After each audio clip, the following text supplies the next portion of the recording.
Okay. First, I'm going to do the commercial message, all right? And I want to get this out of the way. I want you to know the tools that have been a result of this long fight. And Sheriff Box mentioned the convention we had that he came to in September. He didn't say what day of the month that was. It was September 17th. What do we celebrate on September 17th? Constitution Day. It was actually on Constitution Day. It was a very special time. And at the end of the first day, we had a banquet that night where Sheriff Arpaio spoke. And Sheriff Page from North Carolina came up to me, and he was just in awe of the whole thing. He said, Sheriff Mack, I got to tell you, I learned more today in one day about the Constitution than I have in the entire 15 years I've been sheriff in North Carolina. And I think you could really feel that there. And so what we did is we put together a 7-hour DVD set. There's 6 DVDs in here of that convention. And this is on sale outside. It's on the internet for $49. We're selling it tonight for $40. And you can see for yourself the evidence and proof. And all these media outlets that are calling you and hounding you about CSPOA now, give them one of these. Tell them to call me and we'll give them one. And they can see this horrible, dastardly, subversive thing that we did there. Studying the Constitution and trying to realize what our duty is to uphold and defend it. I think we promised to do that when we took our oath. And that's all this has been about. And you know what? The federal government and some of the media, of course, they're in bed with each other anyway, so you know it's not surprising. They don't like it that we're out here learning how to protect America and the principles that America was founded upon. That's as simple as this is. And what I will guarantee you, and let me make this really clear while we're talking about it, this has always been a message and a movement of love and peace. That's it. We have never advocated violence, and in fact, if we get the sheriffs of this country to stand and interpose themselves on your behalf, we're going to keep this movement for freedom peaceful. And if we don't get the sheriffs on board, you never know what's going to happen. But with the America's protectors, we can win this, and we can keep it peaceful. Isn't that wonderful? And that's all our message has been.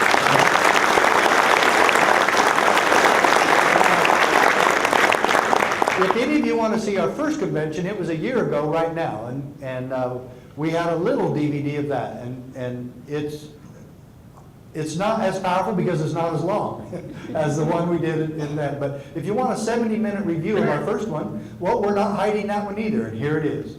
But it was a fantastic time, and I love the association with the sheriffs. And there were several sheriffs that came up and said, you know what, I feel like the founding fathers are in this room. We had sheriffs come up and say that. And then one sheriff came up to me from Texas, from over where I live in Fredericksburg. I think he's the Kimball County sheriff. And he came up to me and goes, you know, Sheriff, I had a lot of people tell me I shouldn't be here, that we shouldn't go to this convention. And he paused for a moment, and he got a little bit emotional. And he raised his hands up to his face like this, and he goes, you got me.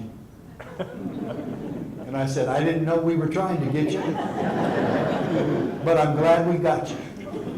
And you could feel it in the room. It was an extremely patriotic American event. And maybe some of the founding fathers were there. I kind of felt like they were too. And then I just wrote this book a year ago, and it seems to be talking to the very issues that we're fighting for today. And it's called The Magic of Gun Control. And we've already run out of them, back at the office and here. And that's why I wasn't able to bring very many, so I brought some order forms. Now, so their order forms are out there. If you'll leave your check or cash with the order form, my wife will send you these as soon as I get home. Because I'm speaking in Phoenix tomorrow, and my son lives there, and he's got the books there, and we'll just take care of them as soon as we get back there. And it looks like my time here in Texas is coming to a close. We've been here almost 2 years, and there's some family health problems that necessitate my wife being closer to her parents, and we're moving back to Arizona next month. I've loved the time here. I love Texas. And I really thought that Texas would be leading the way on some of these freedom issues. And I've been a little bit disappointed there. But I've never been disappointed in the people that I meet with. And you freedom fighters and you patriots that are here tonight, and you true Texans, I would have just maybe changed one thing in the principles that they were listing up there. Instead of national sovereignty, I would just put state sovereignty.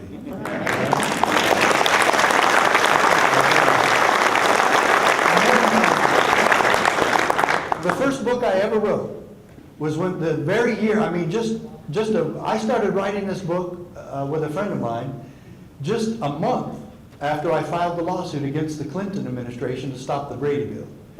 And I just couldn't help it, but I just had to do the title, From My Cold, Dead Fingers. So I tried to soften it a little bit, you know, because that's a pretty radical redneck thing to say, and I don't care. And so I tried to soften it a little bit, so I put my wife's hand on the cover. And that's my wife holding my dad's old snub-nose 38, my dad's old FBI snub-nose 38. And I think it looks beautiful. And she just had her nails done that day, and so I said, you're in. And you know, about 10 years ago, I wanted to get some things off my chest so that I thought law enforcement needs to look at. And so there was a time in my life where I was converted to the Constitution. And I kind of wrote about it in this book. It's called The Proper Role of Law Enforcement. The proper role of law enforcement. And so I think, you know, is there a proper role? And you can say, yeah, there is. And it's in here. And then also in this book, and this is the book that actually brought us here today, and it's the reason we have CSPOA. And Sheriff Box has received lots of these, and because you guys have been buying them from me and sending them to him, and now he has enough to give one to all his officers and his captains and majors and all that. So that's good. That's what you're supposed to be doing. We had somebody in Texas that bought a whole case of them and took them down and handed them to every employee down at their sheriff's office, because it says the county sheriff, America's last hope. And I wrote that, finished writing it, right when Barack Obama took office. Get the connection? And now it's even more important today, because we've got some work to do if we're going to defend and save America. And that's the bottom line of all this. If we don't get to work, we are the generation watching America die. It is. And I wish it wasn't true.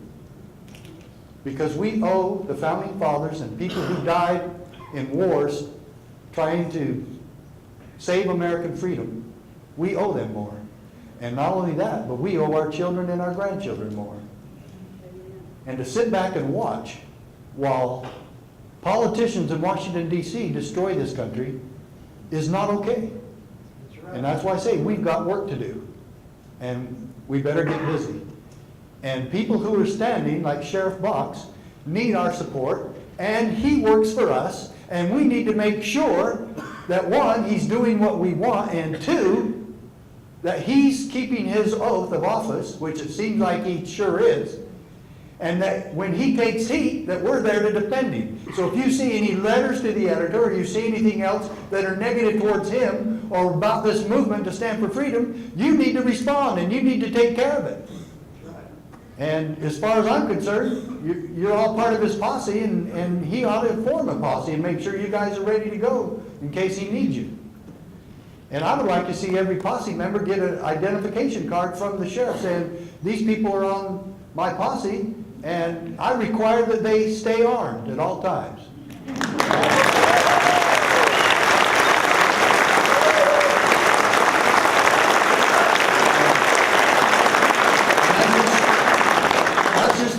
Sheriffs working with their people. And that's the way it should be. And that's between you and Sheriff Box, and hopefully we take back America, county by county, sheriff by sheriff and state by state. The state doesn't catch on, we'll show them how to be a free county and what freedom is all about. And then there's this tiny little book, fits in your pocket, and it's probably the most valuable tool you can get out there at the table. It only costs $2. You get 3 of them for $5 or 6 or 7 for 10, whatever it is. And this is a highlighted version of the Supreme Court case that I won against the Clintons.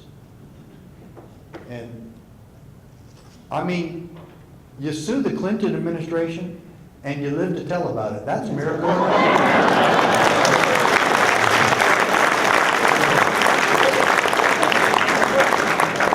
You know, when I ran for sheriff, I didn't run on the platform, I'm going to sue the Clintons, and I'm going to win a case at the United States Supreme Court. That never even crossed my mind. Another thing you might not know, and I think I mentioned it in my book, From My Cold Dead Fingers, there was 5 Brady bills, one to be passed each year after the other until, and you know where this thing came from about serializing all ammunition? It came from the Brady Bill movement. And Brady Bill 2 was introduced by Howard Menzenbaum just 2 weeks after I filed the lawsuit on the first one. At that point, I was completely alone. I was the only sheriff in America. I was truly the Lone Ranger, and I didn't like it. And I was scared doing it. I mean, you know, I've got a lot of support like you're getting now, but we still got some threats and hate mail. And it was pretty rough there for a while. And then Sheriff Prince joined from Montana, and then the only sheriff from Texas at the time to join the lawsuit was Sheriff Coog from Valverde County. God rest his soul. And then Sheriff McGee from Mississippi, and he's the only one of the 7 that ended up joining this lawsuit that is still sheriff. That's Sheriff McGee in Mississippi. And he just sent me a letter saying that make sure you put me with the list of sheriffs that are standing against the gun control proposals from the White House in Washington, D.C. And right now, you can go to our website and you'll see that we have over 150 sheriffs from across the country who have done this now. And it's growing every day.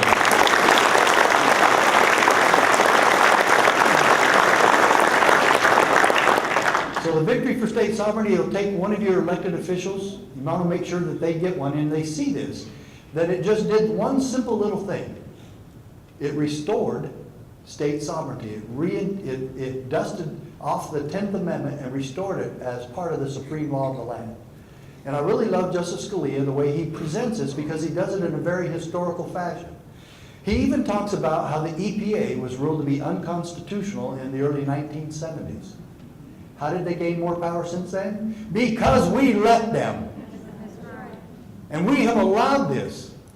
And now we live in a society and in a government that says, yes, we have to go by the rules of the Constitution, and more specifically, we have to abide by and obey the Bill of Rights. But if we create bureaucracies, they don't have to. How did that happen? If they create bureaucracies, their policies and their regulations will somehow just supersede the Bill of Rights. That can never be. That is not true, and it doesn't matter if 50 judges or 2 judges or every judge in America say, yes, that's okay. They have that regulatory authority, and they can supersede the Bill of Rights. It will never be true. Never.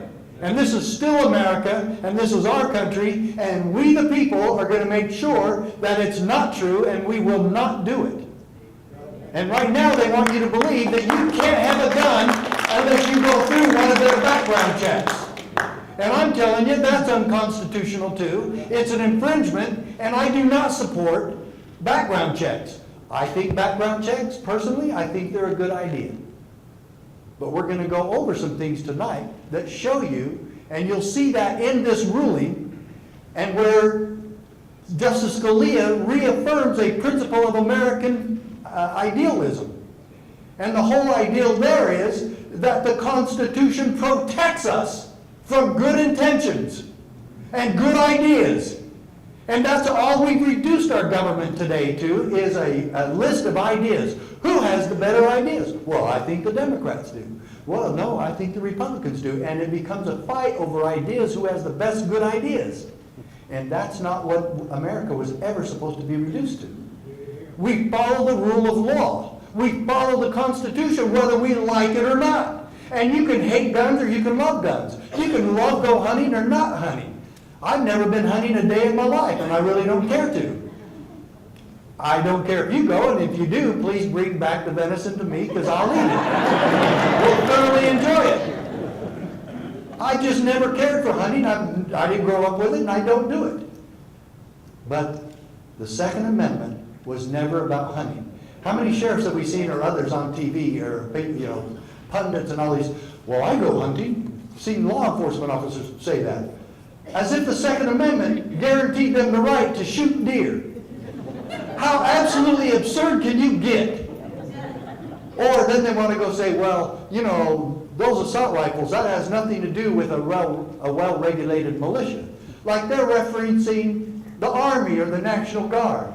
And now they're trying to rewrite American history and tell you that the Founding Fathers got together in the heat of the blistering summer in Philadelphia to devise a constitution, and that they came up a couple of years later with the Bill of Rights and said, well, I think we ought to guarantee the right of soldiers to keep and bear arms, don't you? That was never the issue. And that is not what they were trying to do.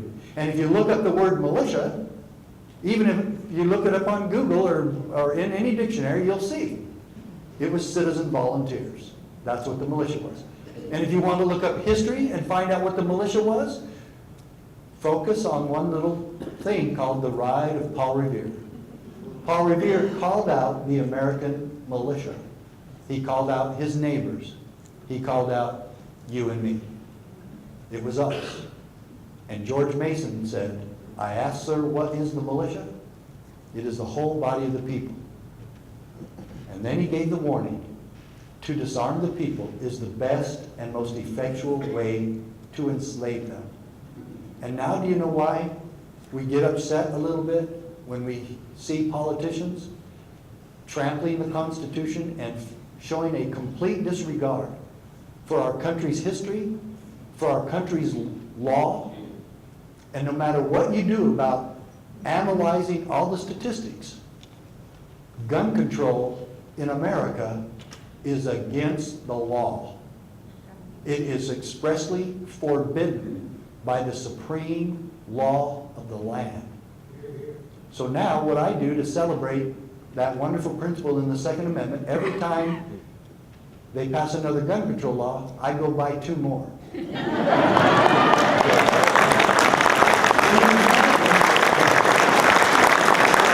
imagine that I have quite a few now. But we don't talk about that. I don't want them to know. I don't trust those gun grabbers. And quite frankly, the reason you're seeing so many sheriffs stand up now on this particular issue, and why you're seeing all the gun shops run out of guns and ammo, and you can't even go buy them anymore, and if you do, they've doubled or tripled in price, it's because the Wall Street Journal called me yesterday, and I told them the problem with this, and that's the guns going so fast out the gun shops, and the prices going through the roof, is because the American people don't trust Obama. They don't trust him.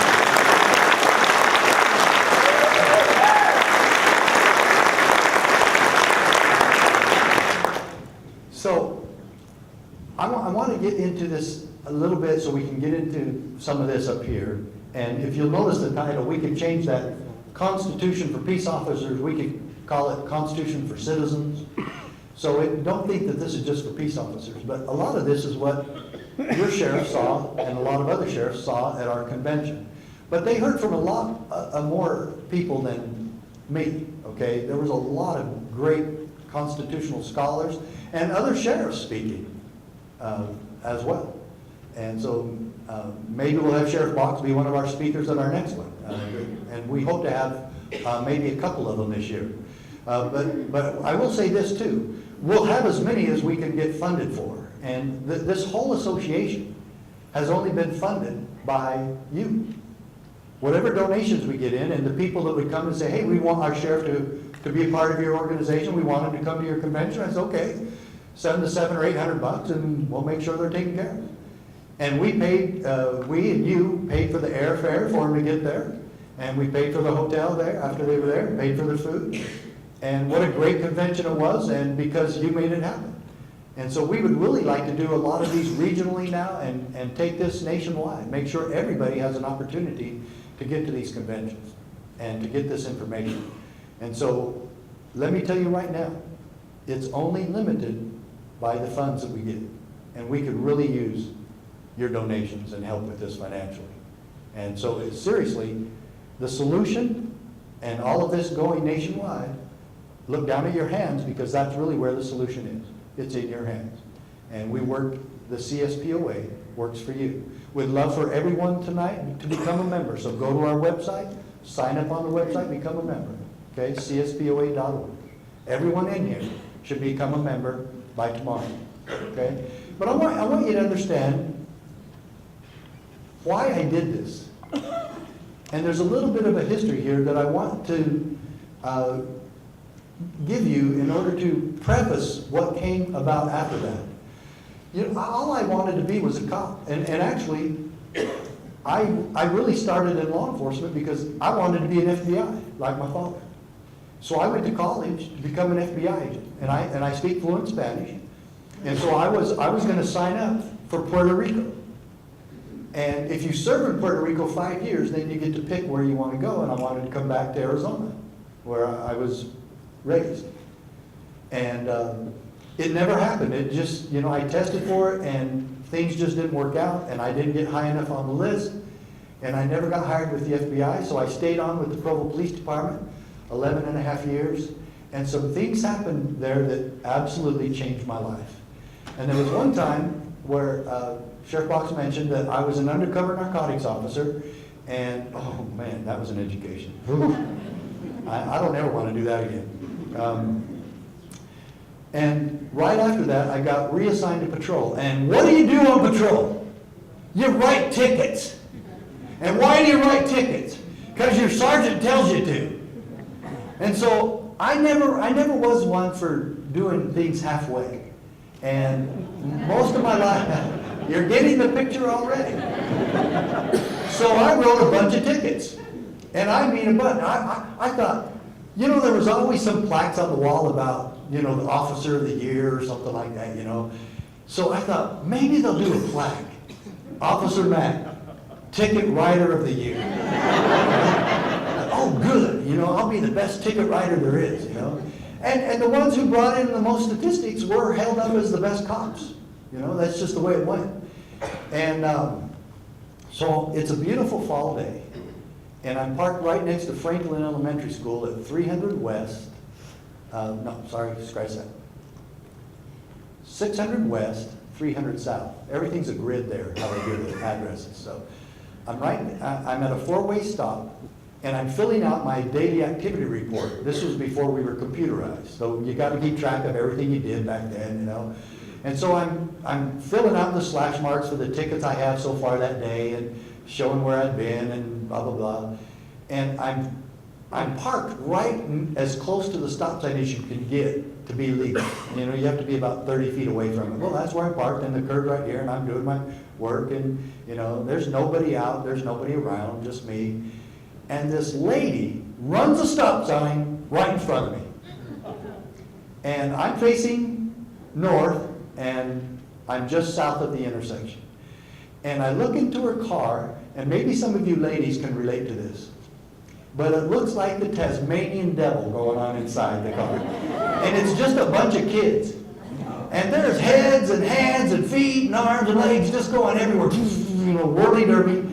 And this lady is trying to settle them down, looks at herself in the middle of the intersection, looks over at me, and throws her arms up in the air and goes, as if to say, what else could go wrong today? So she immediately pulls over. She doesn't even give me time to turn on my red blue lights. You know, she knows she's had, and I know she didn't mean to run the stop sign. She got so preoccupied with her kids, she ran the stop sign, looked over at me, pulls over, okay? So I get up there, and what am I going to do? Well, I'm going to write a ticket. That's what I do. And so as soon as I get up there, she already has her license and registration out the window, just like this. And this lady never says a word. And I mean, if you've had a bad day, times those by 10, and that's what this lady's having. She is not there.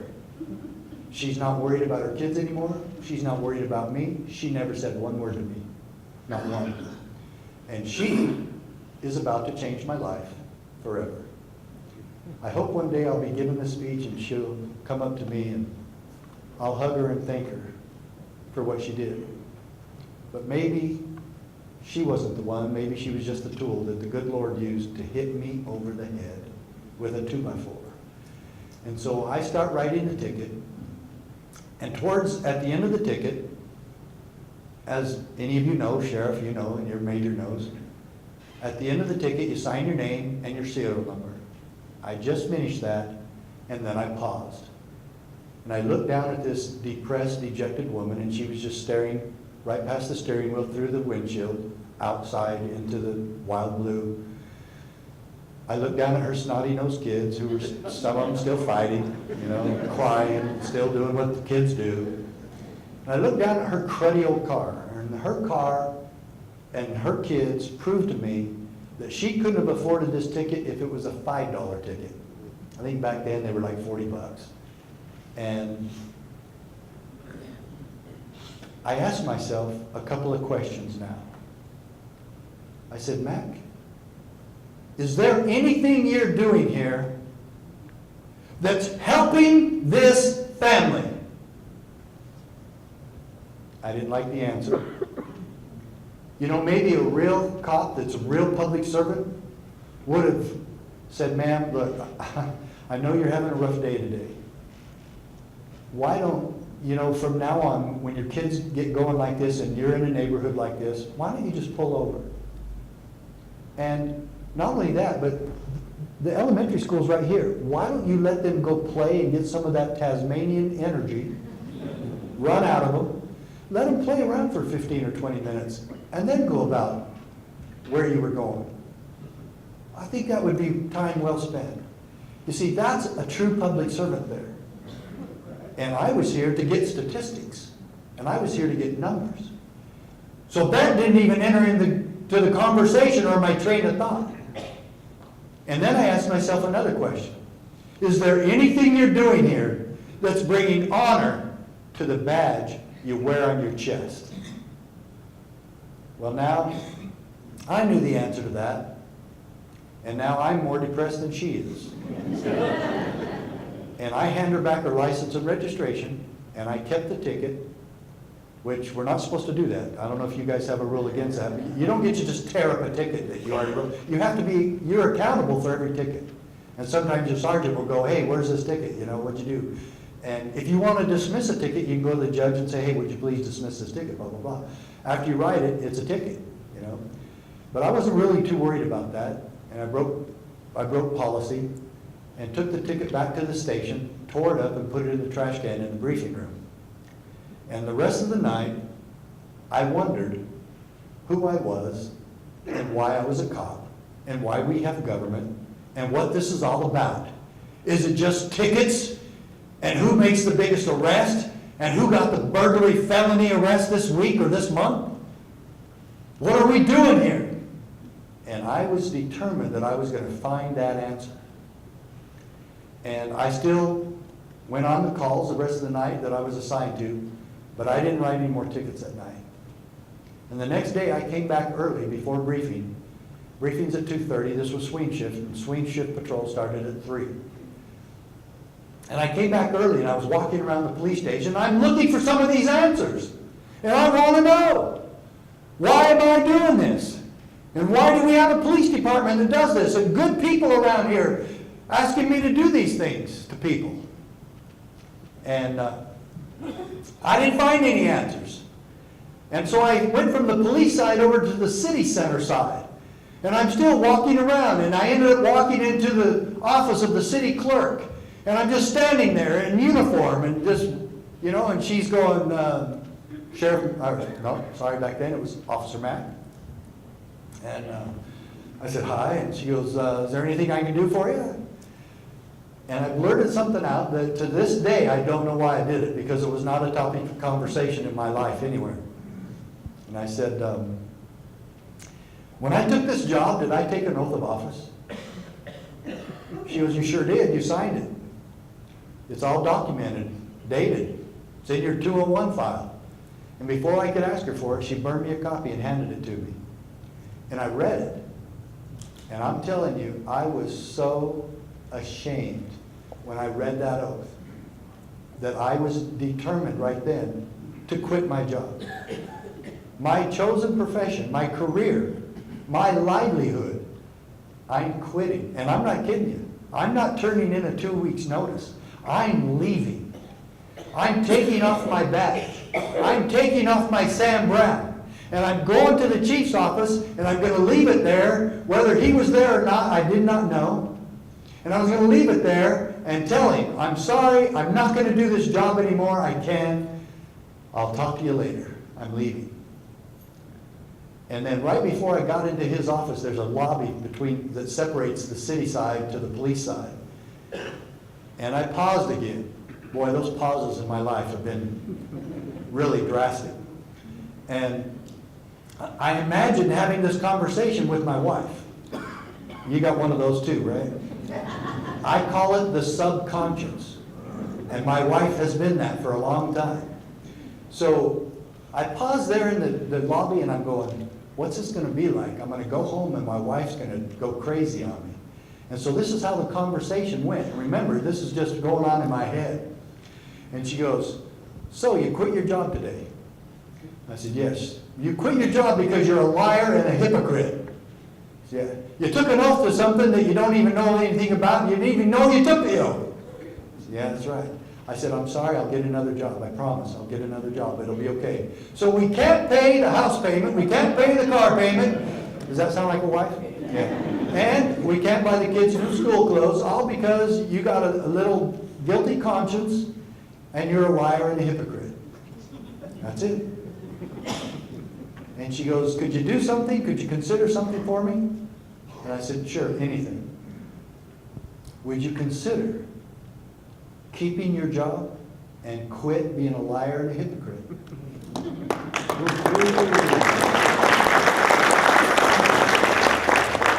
You see how you ladies are? You win the argument and you're not even there. That's how this was. And so I put my badge back on, put my Sam Brown back on, went down to briefing, and then I went home. And I really did. And she goes, what are you doing home? And I said, I'm getting the Word Book Encyclopedia. And she goes, to go on shift? And I said, yeah, the one that says U.S. Constitution. Great big old book, heavy thing. Why didn't one of you give me those little pocket constitutions? But I didn't have one back then. And I kept that book in my patrol car for a week. And anytime I wasn't on a call, I was reading it, especially the Bill of Rights. And I loved it. And I'm studying that, and I'm studying now, and I'm getting into the flow of this thing. And I pretty much memorized the principles in all 10 of the Bill of Rights.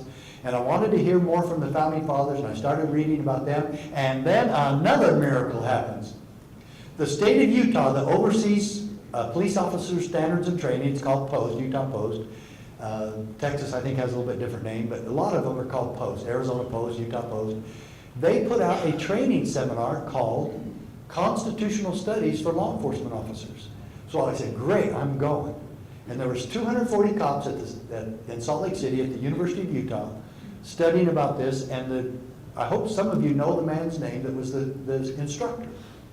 His name was Dr. W. Cleon Skousen. He wrote the 5,000 Years.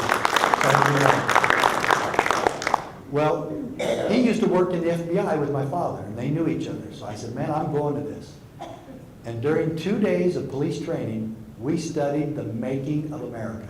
We didn't study how to shoot a gun better. We didn't study officer safety tactics. We didn't study Terry versus Ohio or the Carroll Doctrine or anything else about what we usually in law enforcement study about when we go to seminars. We studied about the founding of America, the miracle America was, and what the founding fathers said and did, and their intention in devising this Constitution that we would all live by for the rest of America's life. And I loved every bit of it. And I learned so much. And during that 2-day seminar, I was converted. And I took another little oath while I sat there, and I said to myself, as God is my witness, I will never be on the wrong side again. And I kept my promise, and I kept my job, and I went on through law enforcement, and then about 5 years later, I decided that I wanted to run my own office, that I wanted to run things my way, according to the Constitution, according to what I had learned and what I had been converted to. So I did a crazy thing, and I just picked up and left Utah and went back to my hometown in Arizona and ran for sheriff. And you need to remember, I had been there for 12 years. Had never worked as a cop in Arizona or in my hometown. And I walk in and say, make me your sheriff. So it was a real hard campaign, and I won. And then in 1992, I was reelected. And we always thought that this was kind of a real miracle. Just leaving Utah, leaving a job, leaving retirement, and coming in and saying, make me your sheriff. And it just seemed so miraculous. And every now and again, we would wonder, why? And then we're at a meeting of sheriffs in Phoenix, and there's only 15 counties in Arizona. And 12 of the 15 sheriffs were at this meeting. And 3 agents of the BATF show up and tell us that we all have to obey some new regulations from Washington, D.C. in order to comply with the Brady Bill. Now you need to understand something here. This is an amazing process. They hand us a document and tell us that we have to work for the federal government because they said so, because they made a law. Oh, well, of course we have to then. Yeah, they made a law. You know, they stepped on home plate and made a rule, you know, and said, hey, you have to do it. And then it got even worse. And there's no money attached to the Brady Bill.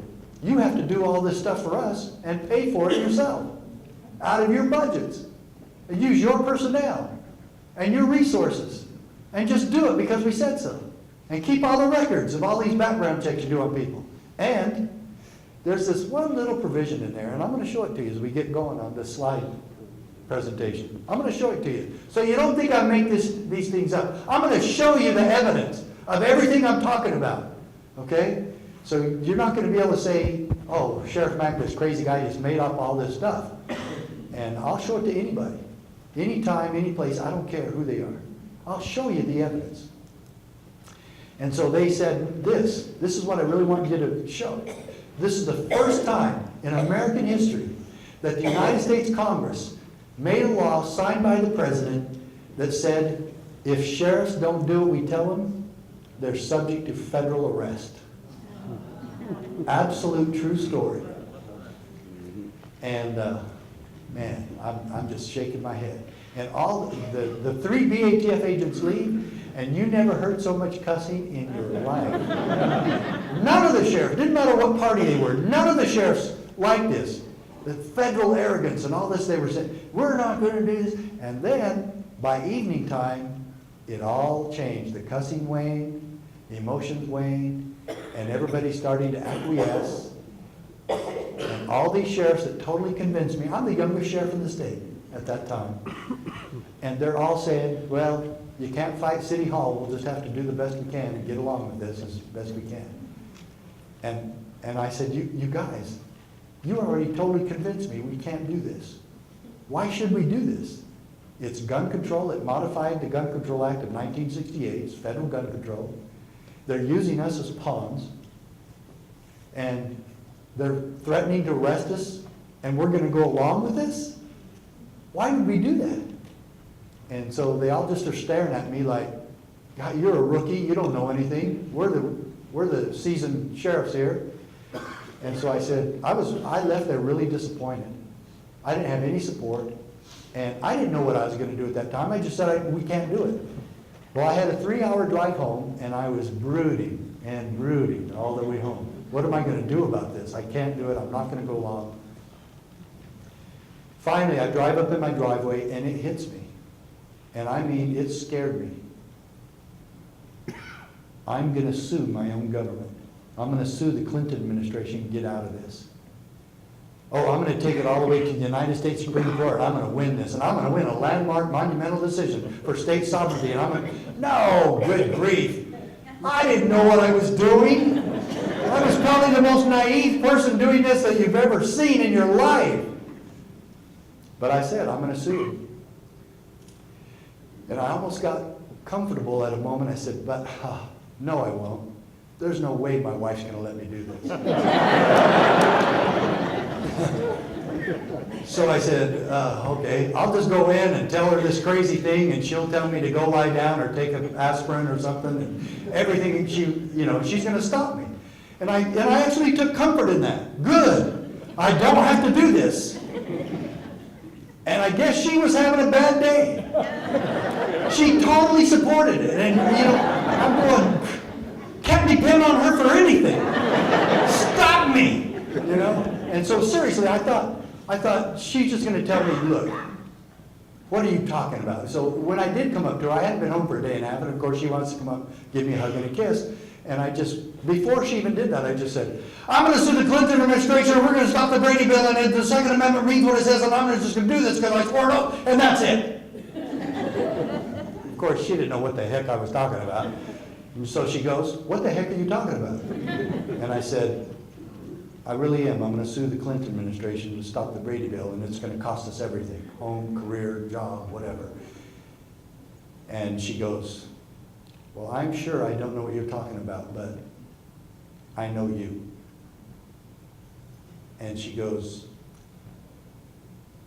besides, we weren't really looking for a job when we landed this one. And I said, I'm going to take that as a yes. And she just kind of shrugs, and she goes, maybe now we know why you were sheriff. And I said, oh yeah, I forgot that part. And a couple of days later, after I announced that I was doing this, my mom said the same thing. Now we know why you were meant to be sheriff. And maybe so, folks, maybe so. And so I'm at the office. Now any of you constitutional scholars, we got lawyers in here, Jim and some others. We got judges in here. Do you want to tell me what I do now to sue the federal government? I'm going to sue the federal government. I didn't take Sue the Government 101 in college, so I did not do that. And I know, just call a lawyer down on Main Street, one of my buddies, right, Judge? Just call one of my buddies. Is he going to take me to the Supreme Court? Not hardly. You got to be certified and all this and approved by the Supreme Court and all this stuff, and I didn't know anything about that. So, and I'm not a member of anything. I'm not a member of the NRA, not a member of GOA, not a member of nothing. Nothing. I was a registered Democrat at the time. Probably the most conservative Democrat in America. But in my county, Graham County, you had to be a Democrat back then to win anything. So I was a Democrat. Didn't really care about that either way. Didn't care about party politics. Just wanted to do a job. And so my undersheriff comes in while I'm thinking about this, and I said, Mike, you're a life member of the NRA, right? I told him what I wanted to do, and he kind of thought I was crazy. And I said, does the NRA have a toll-free number where you can call and get advice? He goes, they have a toll-free number, but I don't know what you're going to get. So I called it, and I got passed around a whole bunch, and finally, I landed in the office of Richard Gardner. And he was a lawyer for the NRA. And I told him who I was, what I wanted to do, and the next line blew me away. He said, Sheriff, we're already preparing the paperwork on this case, and we've been praying that you would call. So,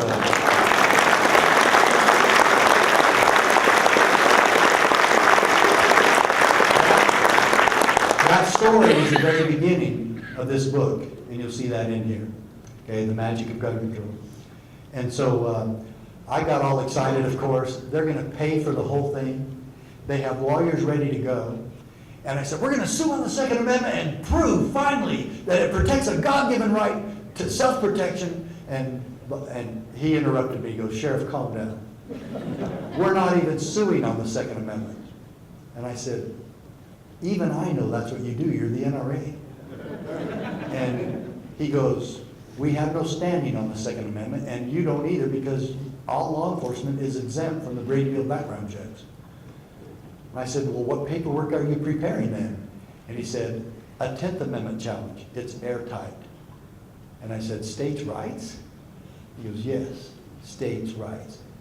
He said, the federal government can't tell you to do anything.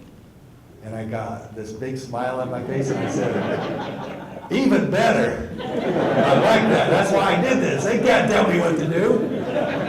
So I said, and now, after all he just offered, I'm taking a chance of totally offending him.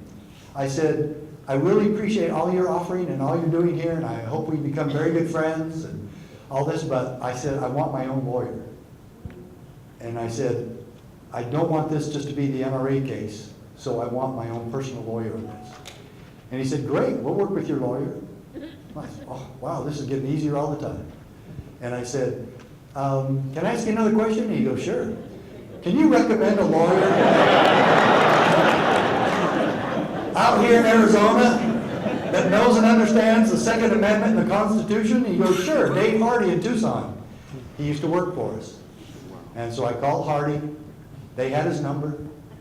And I hired Hardy as my lawyer. And on February 28th, 1994, in federal district court in Tucson, Arizona, my lawyer with the NRA lawyers filed Mack versus U.S. in the courtroom of one Judge John M. Roll. Now, some of you might know that this was one of the greatest judges in American history.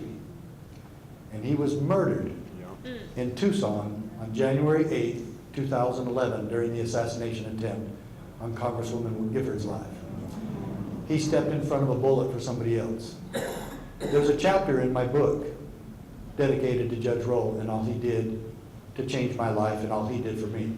You lawyers here, you know darn well the federal government tried to get me for technicalities, remove me from the case, remove me for lack of standing, and all the other things they tried to do and all their little shenanigans. Judge Roll sided with me every time.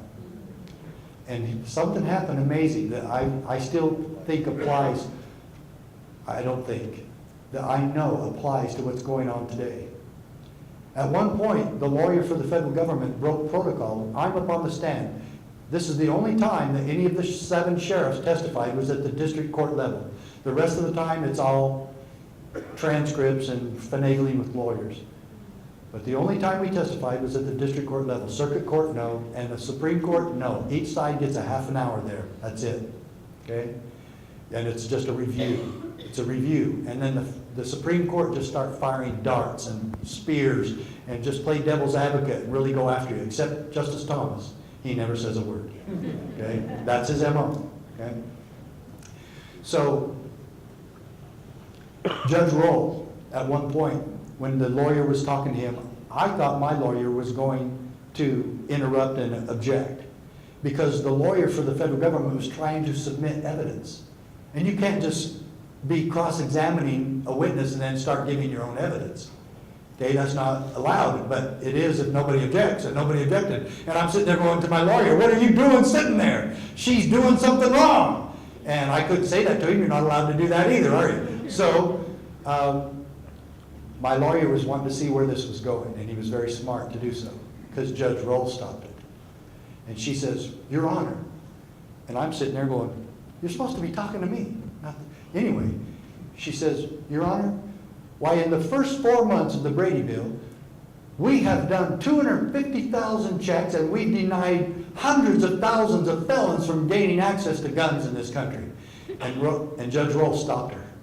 And he goes, Counselor, do not try to pretend in this courtroom that your statistical analysis somehow equates to constitutionality. You see, that's what they're trying to do to us today.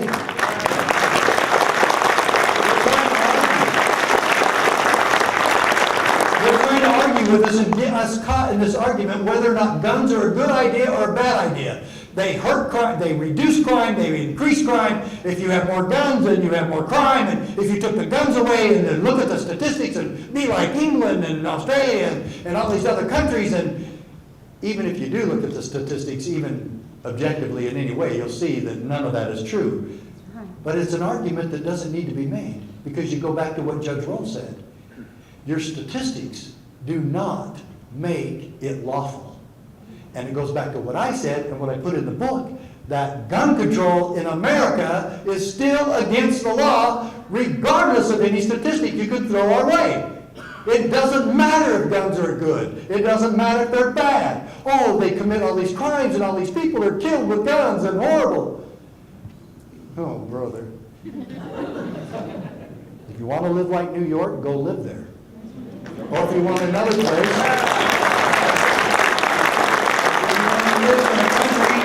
if you want to live in a country where you can't have access to guns, then go live in Japan, where they can come in your home anytime they want. And if they even see you touching a gun, you get 10 years in prison, automatic gone. You want to live in that country? No. Yeah. This is America. And I don't have to tell you why I own a gun, and you can't tell me what gun I can own or how much ammo I can have, because I'm an American and I'm a Texan and I'll own whatever gun I want. And this stupid idiot Pierce Morgan from England who gets on TV.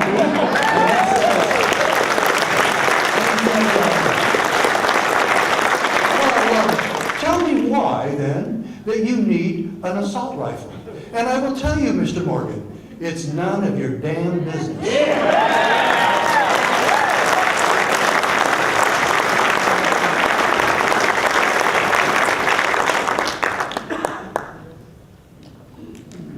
So we went on, and all 7 sheriffs who filed this lawsuit won at the district court, except the one from Texas. We were 6-1, and Sheriff Coog loses. Now, come on, you got to tell me, how does a sheriff lose a states' rights case about guns in Texas?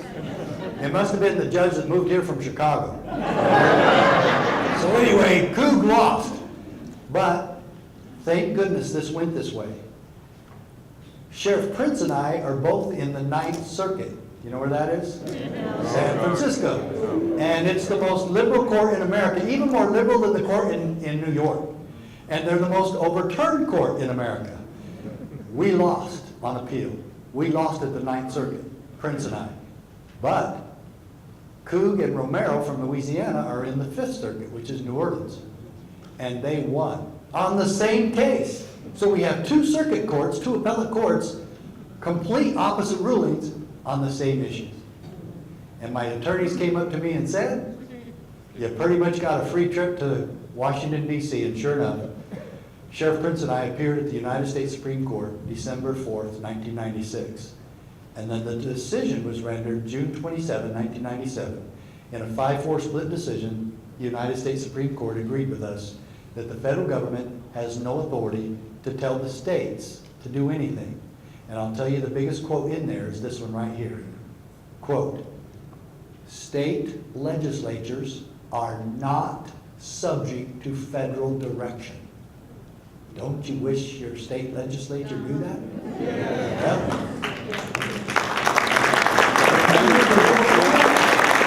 Remember the little tool?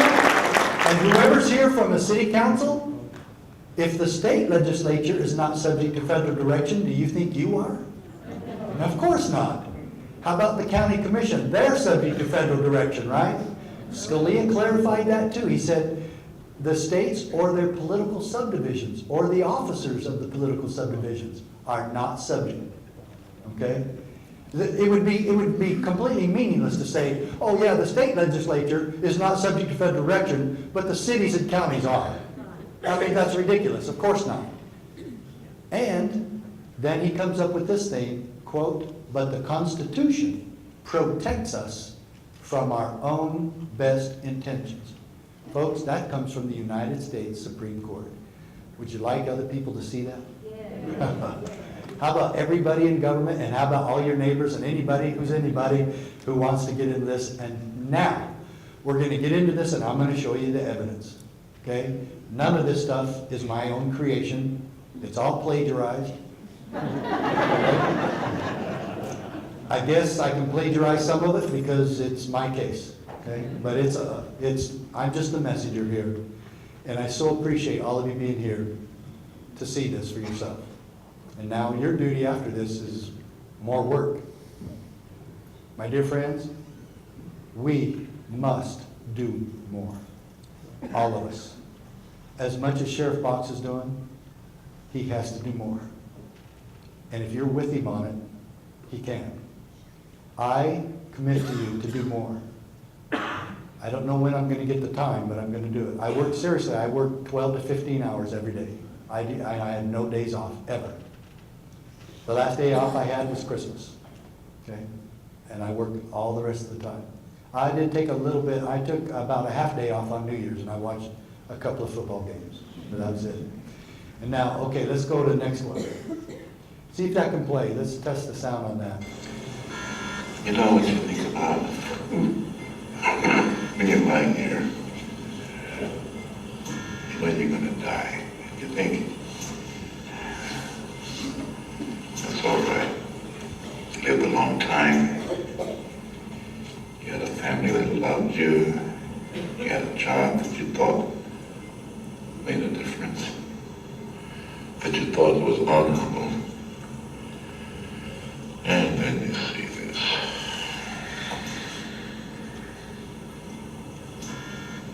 I'm afraid if I dig any deeper, no one's gonna like what I find.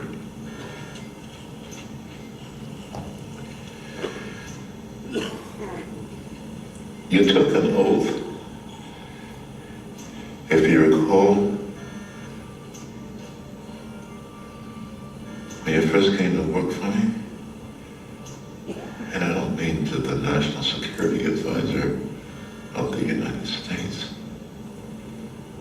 I mean to his boss, and I don't mean the president. He gave you word to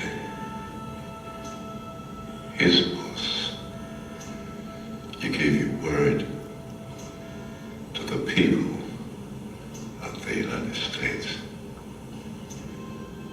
Your word is who you are.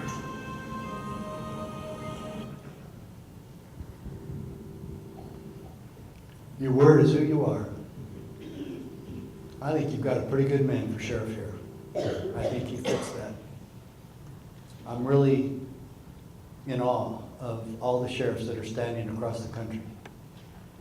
This is the solution, my friends. You are here tonight witnessing the solution. How do we take back America?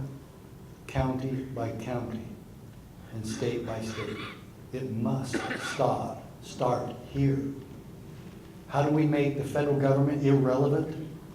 We have sheriffs standing all across this country with good county commissioners and good judges and other good people. Because this is our county and this is our country, and we're not going to let anybody destroy this country. Now, Abraham Lincoln said, if we ever falter and lose our way, we will never be destroyed from a foreign enemy. If we lose our way, it will be because we are destroyed from within. I don't agree with a lot of things Abe Lincoln did, but I totally agree with that. It is absolutely true. If we let this happen, it's our fault. It's not the lying politician's fault. It's ours. We must do more. We can save America, and we can make these people irrelevant. I don't believe we need to leave. I don't believe we need to secede. Put the feds back in Washington where they belong. Let them play all their games there. That's fine. We're not leaving, they are. Okay? And we can do this. And if we put up a united front, I don't think we need to do anything more than just to tell them. We're putting them on notice right now. That's the first thing we have to do. You put them on notice. We're not going to allow that here. It will not have any value whatsoever. We will state nullify you. And we are. And that's how you do it. With sheriffs having the courage to stand is first and foremost. And then the people get behind them. And that's the solution. It is. And I'm going to show you more about how this is. And it all boils down to what he said here. You swore an oath. You didn't swear it to the president, you swore it to the people. And that's what makes us a constitutional republic. We're not a democracy. Right now, we're a democratic dictatorship. We're not that either. We're not supposed to be that. We are a constitutional republic in that he swore when he took his job that he would protect and defend, preserve and protect your constitutional rights, your God-given rights.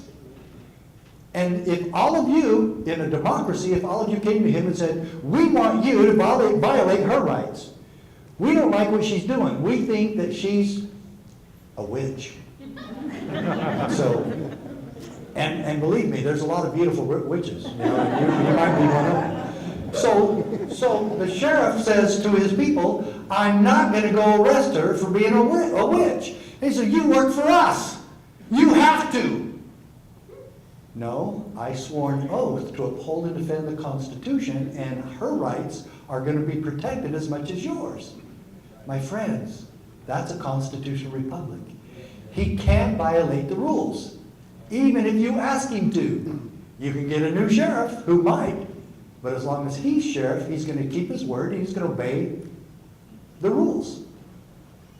That is the beauty of a constitutional republic. There's never been another one like it in the history of the world. And we're losing this one. But we can get it back. Our country right now is on life support. And we better get out the CPR. Constitutional Principle Resuscitation. Okay? Next one. Now, here's the oath. And why do we take the oath? Because the Founding Fathers put it in the Constitution that we all had to take the oath. Read it there. This is Article 6 of the U.S. Constitution. The senators and representatives before mentioned and the members of the several state legislatures and all executive and judicial. Well, we've got it all. We've got legislatures, executive, judicial. That takes care of all three branches of government at every level, from cities all the way up to the White House. All three branches have the same purpose and goal. To do what? Well, let's read on. Both of the United States and of the several states shall be bound by oath or affirmation to support the President of the United States and all his officers.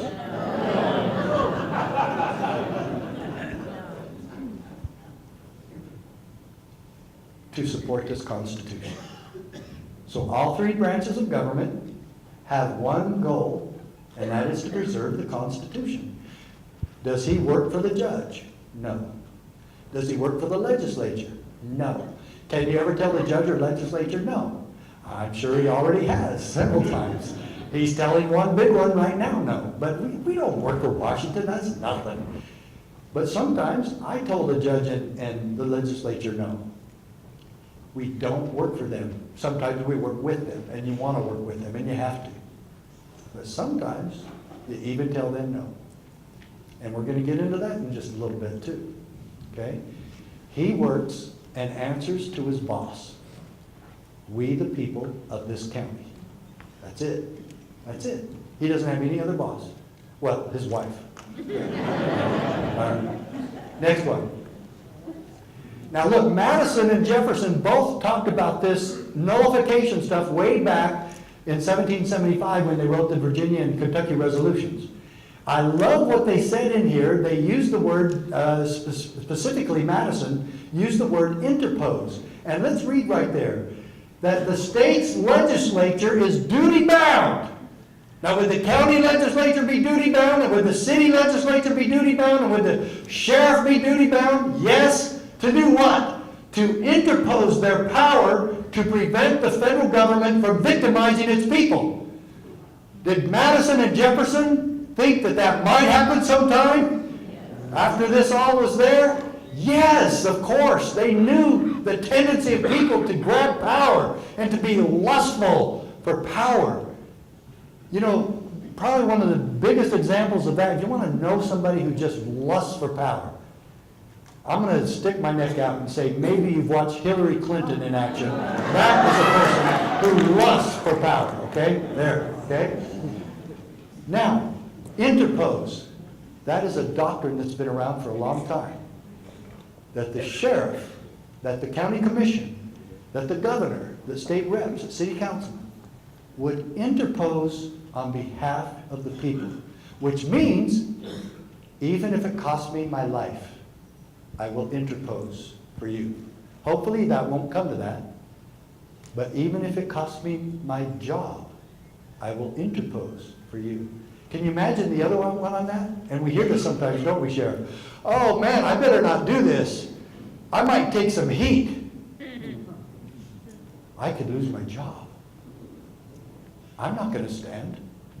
I'm not going to defend you. I'm not going to interpose for you. I could lose the next election. They might cut off funding. Oh no.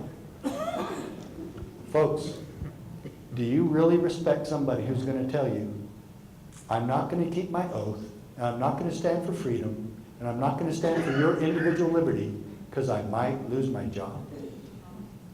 They're doing it for a paycheck? We have enough political prostitutes in Washington. We don't need any here in Texas. We've got enough of them in Austin. We don't need any more out here in the rural parts of the country that believe in freedom. No, we're not going to do that. Your job be damned. Stand for what's right and do what's right and move on. There's other jobs, but there's not more freedom. There's not another constitution. Only the one that we have now that's under extreme attack by our own officials, okay? Our own leaders. Next one. This is Judge Roll. Mack is thus forced to choose between keeping his oath. A judge, a federal judge, actually talking about the oath of office. In one sentence, he summarizes why I did this lawsuit. Mack is forced to choose between keeping his oath or obeying the law, subjecting himself to possible sanctions. Judge Roll was incensed by the threat of arrest leveled at us, and that I was put into this position by my own government. He was right. Now what about the rest of all our public officials? Shouldn't they see this? This is one part in this little book. It's on page 2 that I put the quote from Judge Roll. That one. Let me make sure that I said the right page. Yeah, page 2. Judge Roll's quote is in here. Because this is exactly what I believe every cop and every public official will have to reconcile in the first few weeks of being in your job, maybe even sooner, and maybe even on a daily basis. If you have to choose between your oath or obeying a bad law, a law that violates the freedom and principles that is guaranteed in the Constitution or is guaranteed in the Bible, which one are you going to do? You're going to side with the people? You're going to side with your oath and keep your word? Or are you going to side with vapid politicians? Are you going to... If the president or Congress or somebody here in your state enacts laws or supports legislation that is completely contrary to the principles of American ideals and our Constitution, does that bestow any responsibility on us to go along? No. Quite the opposite. It gives you a duty to stand against it. And you must, because you promised to do just that when you took your oath. And that's all this is talking about. I told you I didn't make this up. Judge Roll did. What a great man he was. Next one. This is the threat of arrest.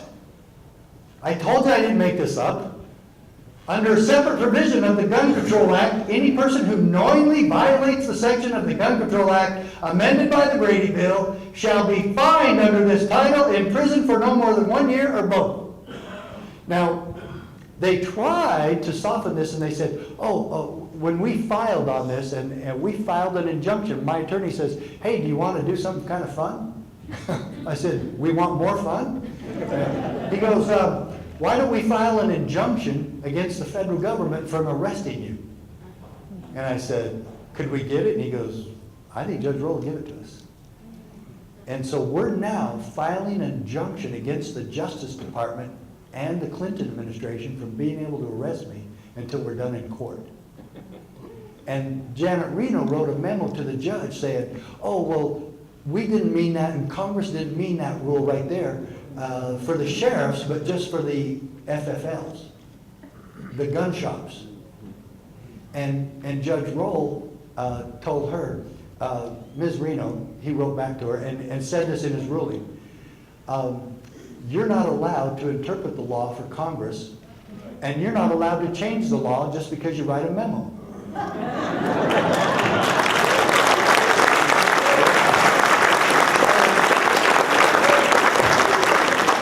got our injunction. We got it. And I'm so, man, this is crazy. We're winning everything. He says, yeah, that's Judge Roll. You know, and Judge Roll was really on a roll, and everything, again, everything we needed, we got. And so, if you look at all the cases that ever got filed against Bill Clinton, way back when he was governor in Arkansas and all this stuff, look at all the cases and all these girls that filed lawsuits on him and everything. If you look at mine and compare it to all the others, I was the only one to sue Bill Clinton on a non-sexual matter.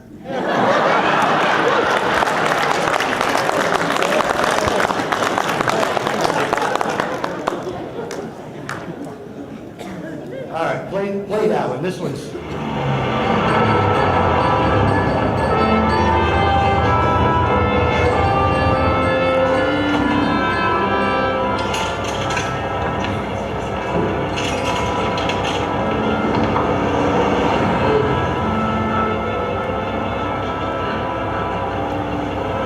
Let me have those front seats.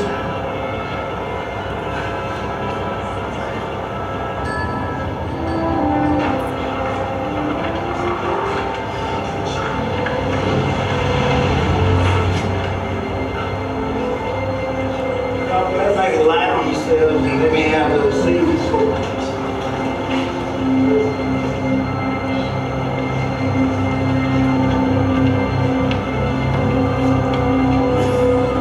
You can move.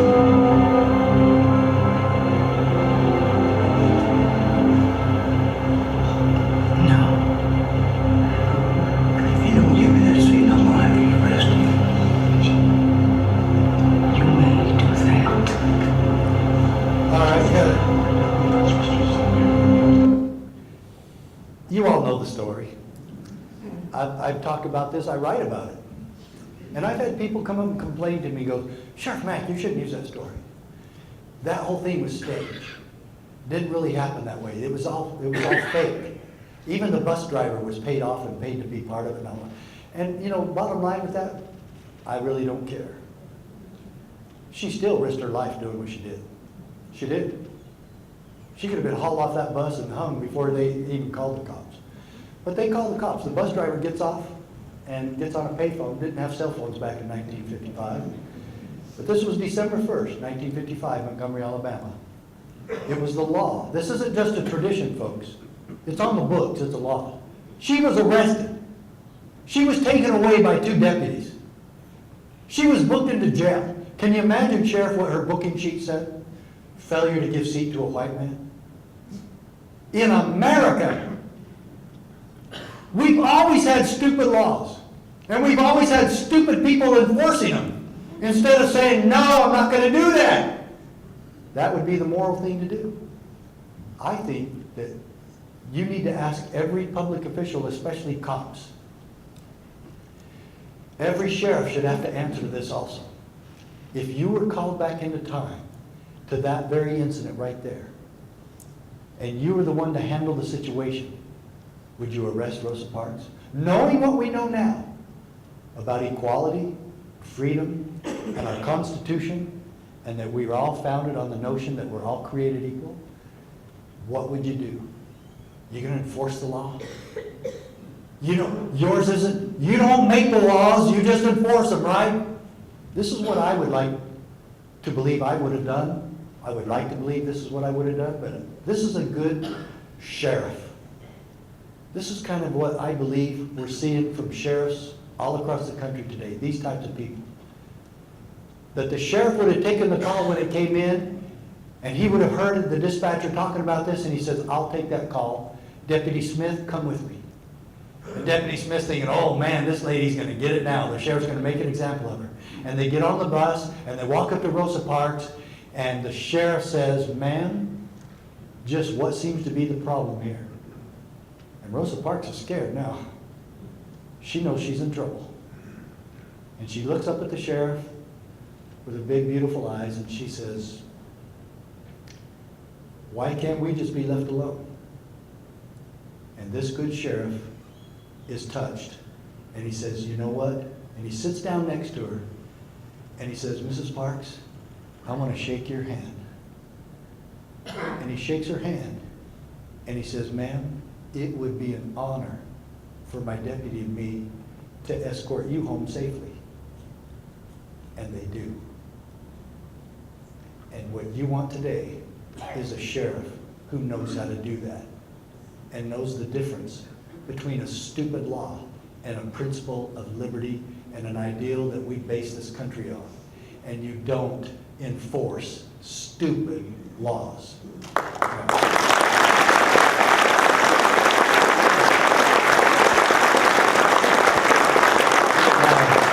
Edmund Burke said that the enforcement of stupid laws is the essence of tyranny, and I'll be darned, that is. That just totally describes it. And if we have a bunch of robots that are programmed in this country that, oh, I just have to enforce the laws. Anybody can read a book and enforce a book, go by the book. It takes real leadership and real sensitivity and real compassion and real dedication to go outside. Now, this sheriff I just described, did he enforce the law? Well, that's kind of a trick question. He enforced the supreme law. He enforced God's law, that we're all created equal, we're all God's children. What did he do with the state statute? He put it in the trash right where it belonged. He taught everybody a lesson. What we do with stupid laws. And we're seeing this today. I'll be darned if we're not in the same battle today. Wow. Here we are. Have we ever really stopped putting people at the back of the bus? We just go from one group to the other. Do you kind of feel that gun owners are being put at the back of the bus now? They sure are. And you know another group that I've been fighting for? And this isn't a gun rights rally. This isn't a Second Amendment rally. This is a Constitution rally. This is a Bill of Rights rally. We want all the freedoms, not just the second. I love the second, and it's absolutely vital to all of this. What about the Amish farmer that's being attacked by the FDA? Because he thinks, you know what Amish farmers think? And some others who aren't even, some of them are even atheist farmers. Now, we can go ahead and arrest them, right? Yeah. No, it's the same. We allow for that in this country. But I met Vernon Hershberger in Wisconsin, and I've been inside his home, and I had dinner with him and his family while his 9 children sang me a church hymn. I've been there. And they're trying to put him in jail because he has the audacity to think that in America you can own a piece of property, put some of your cows out there, let them eat the grass, and then, can you imagine this? Drink the milk and share it with your family and friends. What a criminal! That's what he does. The Amish don't believe in using technology to destroy the milk, to burn the milk. They don't. And they don't even believe in asking permission to do any of that. So they don't have permits. And they don't have licenses. Who do they think they are? So we're going to put Vernon Hershberger away from his family and put him in jail for a while and teach him a lesson. Why do we do that? And remember what I said at the beginning? Because we have allowed some state agencies and some federal bureaucracies and some state bureaucracies to believe that their policies supersede your right to the pursuit of happiness or your right to own and control your own property and land and family. And you know something just on the side, doesn't matter if it is, remember, statistical analysis doesn't equate to constitutionality. We have not one case of somebody getting sick on this milk. And now I've gone to farms in Washington and all over this country, and what do I do first thing when I get there? And we had, even with Vernon Hershberger and some of the others, we went to the state capitol in Wisconsin in Madison, and we drank raw milk on the state capitol steps.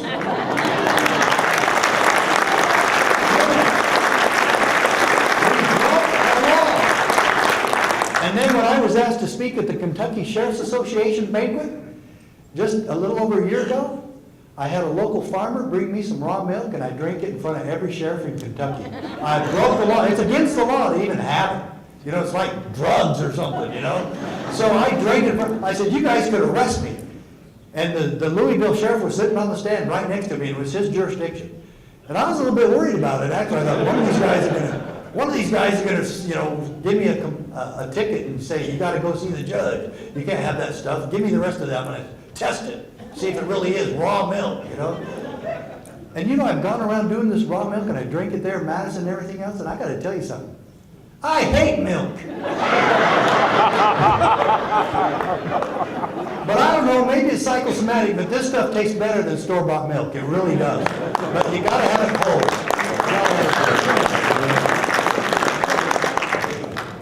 You know what?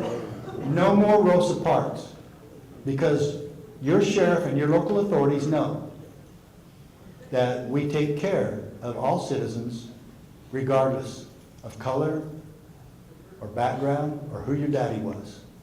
Freedom is for everybody, and we protect the God-given individual rights of everyone, even gun owners, even Amish farmers. Okay? Next one. This is Ronald Reagan talking about the evil tax system that we have in this country. Maybe we ought to start protecting people from it. Yeah, next one.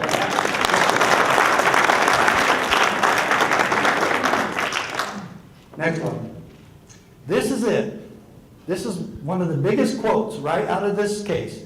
We have held, however, that state legislatures are not subject to federal direction. There it is, folks. It's in here. If you think I'm lying, look it up. You can look up the Mac Prince case, go to the Supreme Court, look up the case. I promise you I didn't manipulate those websites. Okay? Next one. It is incontestable. Now this gets pretty powerful here, some pretty heavy stuff. It is incontestable that the Constitution established a system of dual sovereignty. Some people argue that, but I think it's like having two parents. But this one is like one parent definitely is stronger than the other. And guess which one it is? It's the state. The state has sovereignty galore. The federal government must stay within Article 1, Section 8 of the Constitution, where they are giving maybe they have 17 or 18 powers and authorities. Do you know how many law enforcement authorities the federal government constitutionally has? Don't say zero. Somebody always wants it to be zero. It's not zero. You can count them. Counterfeiting, that's theirs. Treason. Don't you wish the FBI would investigate treason? Oh, yeah. Felonies committed on the high seas. That's 3. There's another one. Did I say counterfeiting? I didn't say counterfeiting? Yeah, I said counterfeiting, treason, felonies committed on the high seas. Oh, and they're supposed to secure our borders. That's actually. Why are you laughing? Because it's a joke, that's why. Now get this. Although the state surrendered, Scalia made a little mistake here, and it's actually a pretty big one. Did the state surrender anything when we formed the federal government? Who formed the federal government? We did. The 13 original states formed the federal government, and we did not surrender. We delegated. The 10th Amendment says delegated, which means we're the boss because we can delegate, right? Scalia is wrong here. We did not surrender anything. Surrender means, yeah, come and get us. No. So we delegated some of our powers, and it wasn't many, but he corrects that, so we'll give him that. He corrects it on the next one. To the new federal government. However, the states retained a residuary and inviolable sovereignty. Now, do you think if we were inviolably sovereign that, now this doesn't apply to Texas too much, you guys have done a good job of holding on to your land. Guess how much of the land is owned by the federal government in Arizona? My county where I was sheriff, 95%. I'm not kidding. The state of Arizona is 85%. Why do they think they own the Grand Canyon? You know, we might be a bunch of hicks out there in Arizona, but I guarantee you we can run our own education and the Grand Canyon without the federal government. Guaranteed. Okay? They don't want you to think you can. You know? No, you can't do it without us. No. Give me a break. If we retain an inviolable sovereignty, don't you think we'd be able to run our own land and rivers and resources? Do you know that Texas could pretty much provide the entire oil necessities of the entire country? if they would just get out of the way. But no, they won't. We should be doing it here ourselves. We wouldn't even be talking about this stuff. Next one. Residual state sovereignty was also implicit, of course. Now you're going to see some heavy stuff. This is all from the decision. Quote word for word. Was also implicit, of course, in the Constitution's conferral upon Congress of not all governmental powers. What? Are they crazy? The federal government doesn't have all governmental powers? Let's just go burn this and get rid of this nonsense right now. Saying the federal government doesn't have all governmental powers? Why, that's blasphemy if you've ever heard it, right? This is the Supreme Court reinforcing what we said. A handful of sheriffs saying they can't do this. Scalia went much further in this whole thing than I ever imagined, and this is some of it. Not all governmental powers, instead they only have discrete enumerated ones. Unless we let them take more, and we have. Can we undelegate, and can we take back what they've stolen? Yeah, absolutely, sure. We've already started here. Okay? Which implication was rendered express. You've got to focus on that. Rendered express. What have they told us in all the propaganda they're shoving down our throat? That there's nothing express in the Constitution. That it's a living and breathing, moldable, flexible document made by a bunch of old white guys back in 1776, and these guys didn't know what they were doing, and they couldn't have seen or envisioned all the problems we would have because we have so many guns and assault rifles today, and skyscrapers. What does that have to do with anything? We are talking about eternal principles of liberty here, not what kind of guns are now available. Of course, technology runs on. Principles of freedom do not change. And if they want to amend the Constitution, there is a lawful process for that. But simply disobeying it is still against the law. And now we have this lawlessness at the very highest levels of our government. And we have a way to make it irrelevant. And we even have a sheriff out in Arizona by the name of Joe Arpaio. That's the first one in history.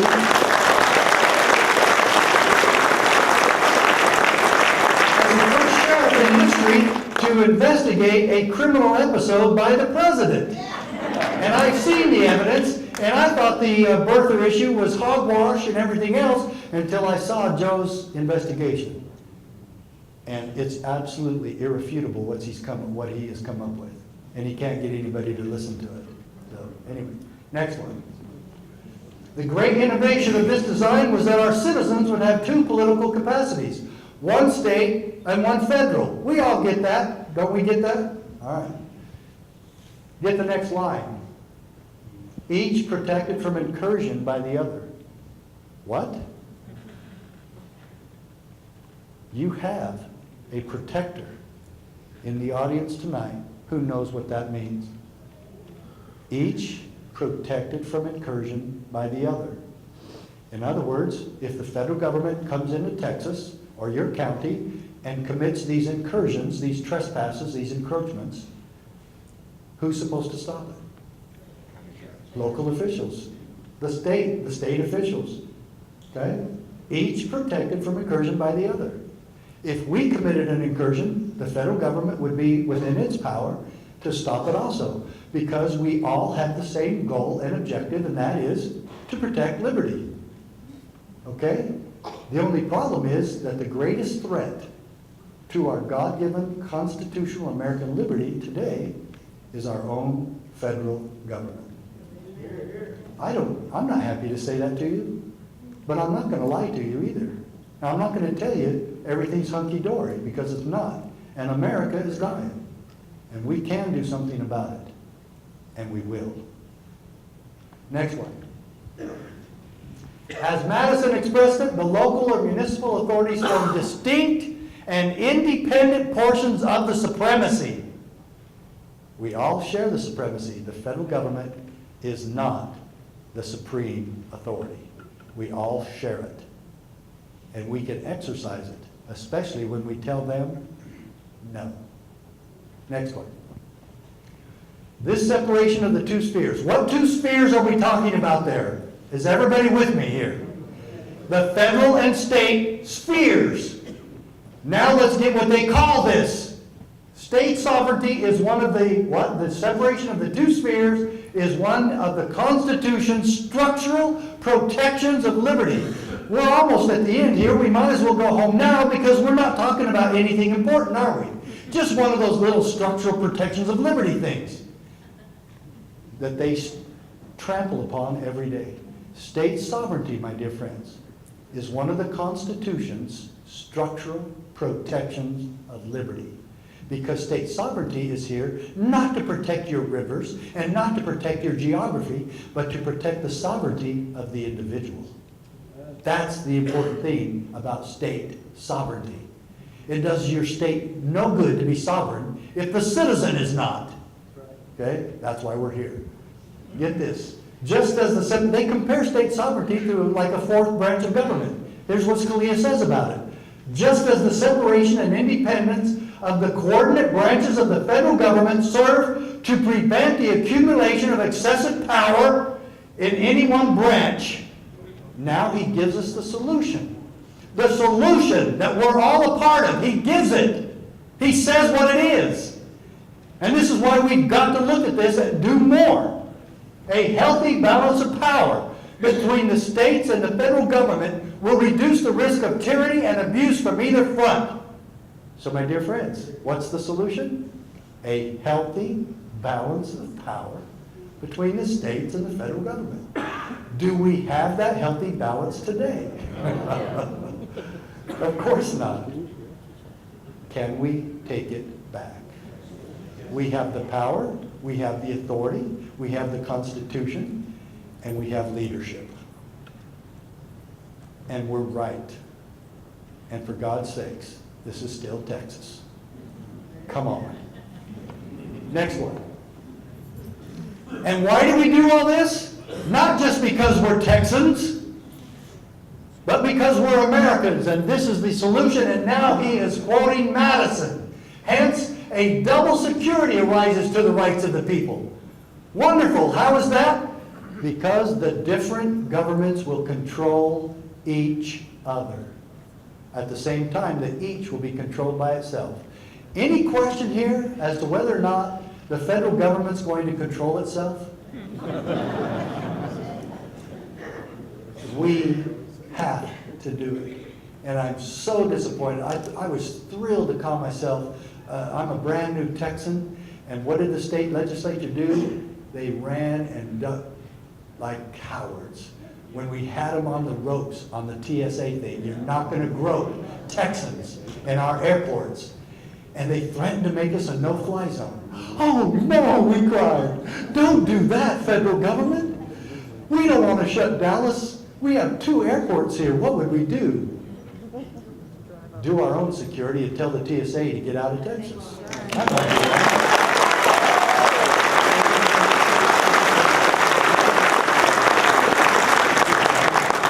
Anyway, this kind of boils down to one principle. It's called wrong is still wrong and right is still right. And we don't grope people who want to get on a plane. Right now, because of what's going on, seriously, this is what we live in today. It's easier for illegal aliens in Latin America, wherever they're from, Mexico, wherever, Guatemala, El Salvador, Colombia.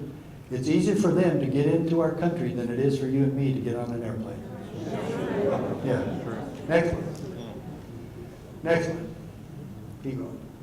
This is the one. But the Constitution protects us from our own best intentions. It divides power among sovereigns. Who are they? Sovereigns.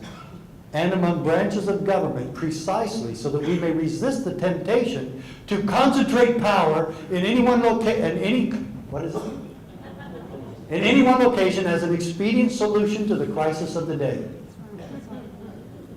The crisis of the day? Have you heard that in this country lately? It's the whole motto. We're part of it now. We're allowing this exploitation of the crisis of the day from Sandy Hook Elementary School in Connecticut. And what are we going to do? We're going to make sure that law-abiding citizens do not have magazines over 10. That'll show them. And if you think we're going to allow you to have assault rifles, you might go shoot up a school one day. We're not going to allow that. And we will piecemeal, it's called Fabianistic debauchery, and they will little by little choke the life out of the Second Amendment. And don't you ever give up your guns. If you give up your guns to government, you're giving your family and your liberty and your precious freedom, and don't ever do it. I don't care what they do. And I hope we get a lot more sheriff's boxes all across this country to make sure they don't do it. They're not going to do it to you.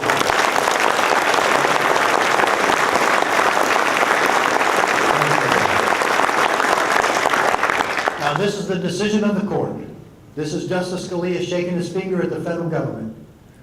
And we can start in gold, okay? Let's just start right there. The federal government may neither issue directives requiring the states to address particular problems. Do you know how many times they've done that since this decision came out? Hundreds. Over and over.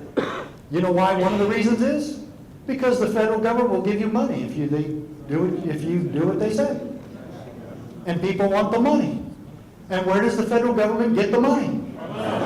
Quit sending it to them.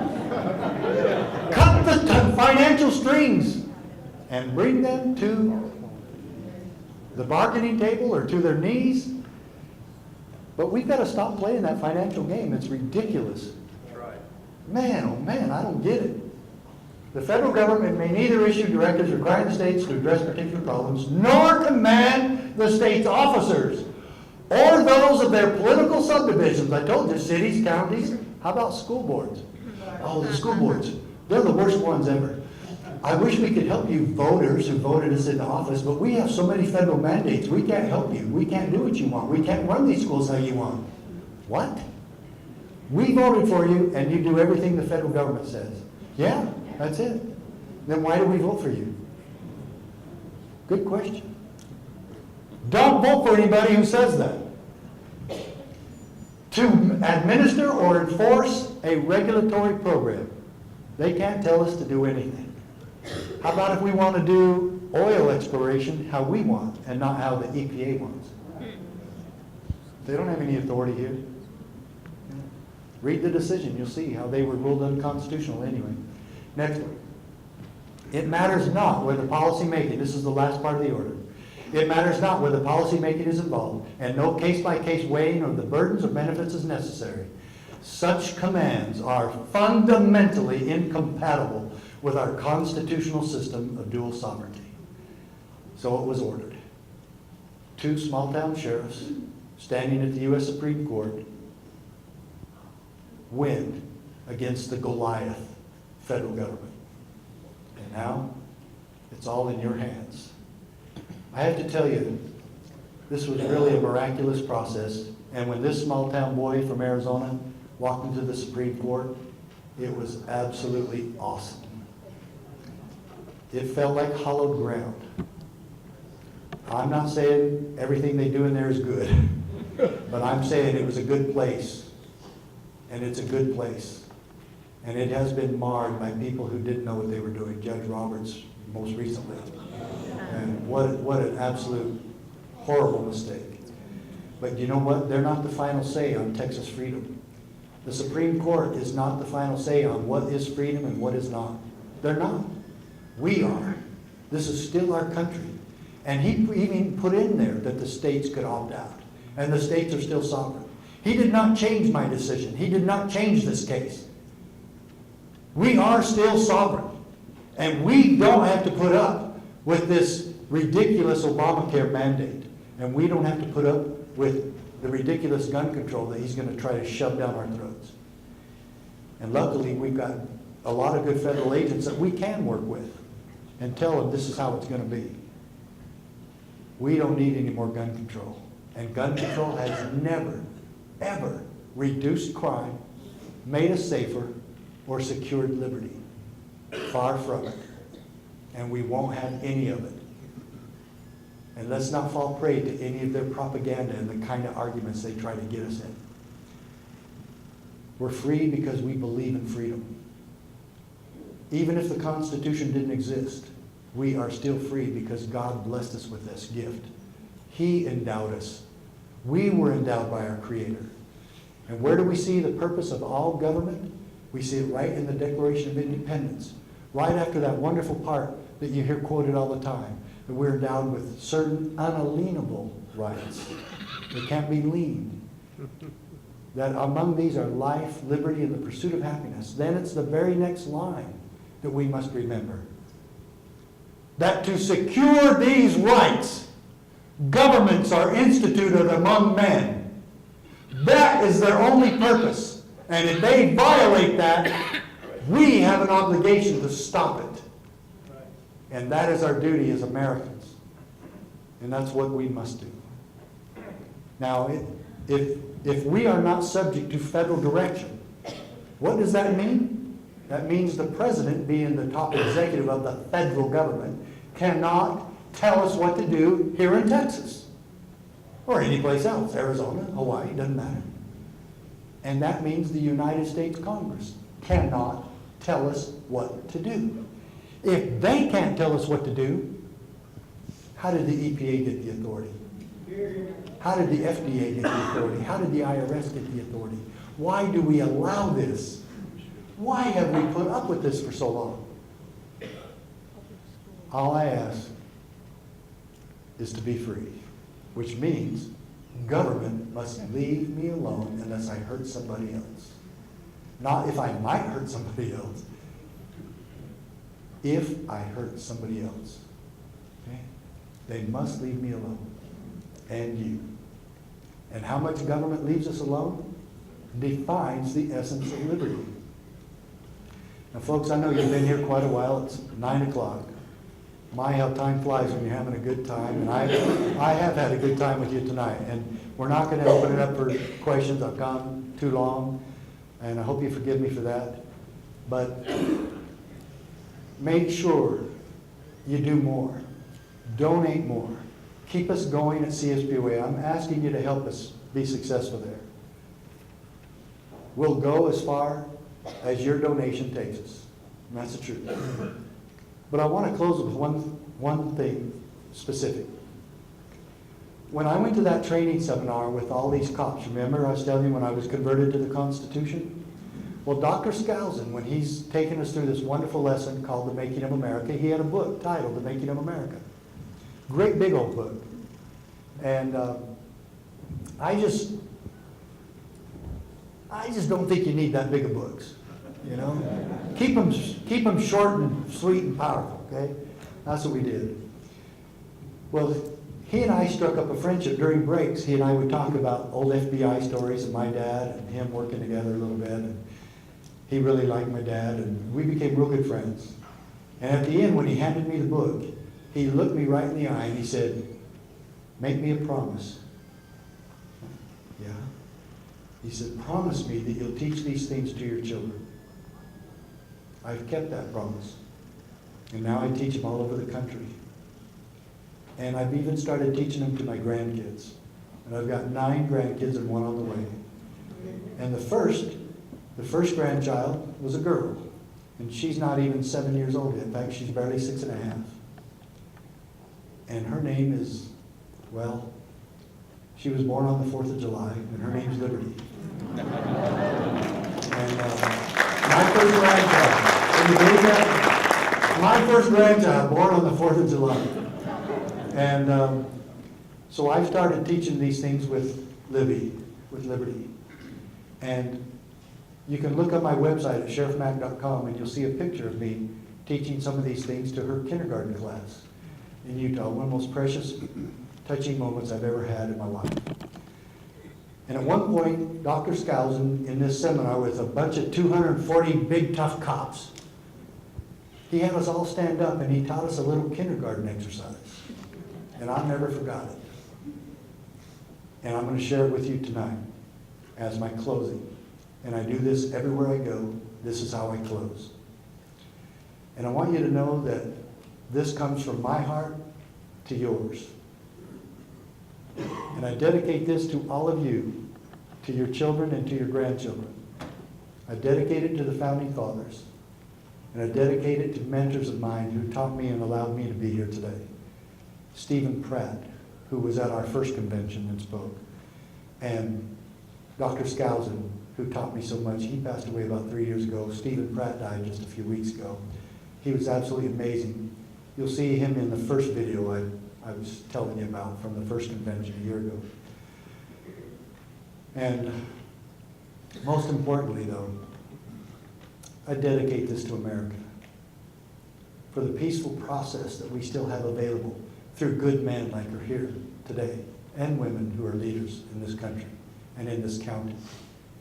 Remember, the process is simple. Do more. Lengthen your stride. Take back America right here, county by county, and sheriff by sheriff, and state by state.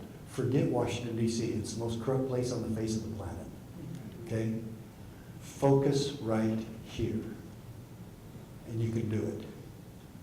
Now again, I want you to remember, while I do this, while I say goodbye to you with this, what I call America's political prayer, I want you to remember, I learned this at police training.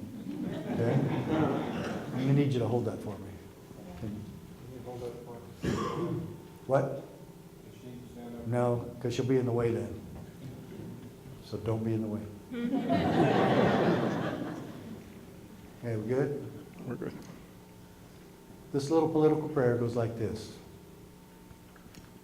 We, the people of the United States, in order to form a more perfect union, establish justice, ensure domestic tranquility, provide for the common defense, promote the general welfare, and secure the blessings of liberty to ourselves and our posterity, do ordain and establish this Constitution for the United States of America. And that's the eagle. Long may she be free.